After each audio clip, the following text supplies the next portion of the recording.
नमस्कार, मुंबई आउटलुकमध्ये आपणा सर्वांचे स्वागत आहे। बॉलिवूडचा किंग खान म्हणून ओळखला जाणारा शाहरुख खान याचा यंदा 60वा वाढदिवस होता। शाहरुखने चाहत्यांना आधीच सोशल मीडियाद्वारे कळवलं होतं की तो यंदा मन्नतच्या बंगल्याबाहेर येऊन त्यांची भेट घेऊ शकणार नाही। मात्र तरीही चाहत्यांनी त्याला भेटण्यासाठी रात्री उशिरापर्यंत मन्नत बाहेर गर्दी केली होती। त्यामुळे शाहरुख देखील त्यांना भेटण्याचा मोह आवरू शकला नाही। त्यामुळे बंगल्याखाली गोंधळ निर्माण झाला असून शाहरुख रात्री उशिरापर्यंत एका खासगी कार्यक्रमातून परतत असताना चाहत्यांना त्याची झलक पाहायला मिळाली।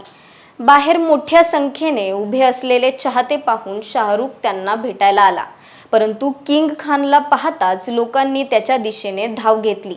त्यामुळे पोलिसांनी लगेच शाहरुखला दूर केलं। शाहरुखच्या वाढदिवसानिमित्त चाहत्यांना त्याने त्याच्या आगामी किंग चित्रपटाचा टीजर लॉन्चचं खास गिफ्ट दिलं असून चाहत्यांमध्ये आता चित्रपटाला घेऊन औत्सुक्याचं वातावरण निर्माण झालं आहे।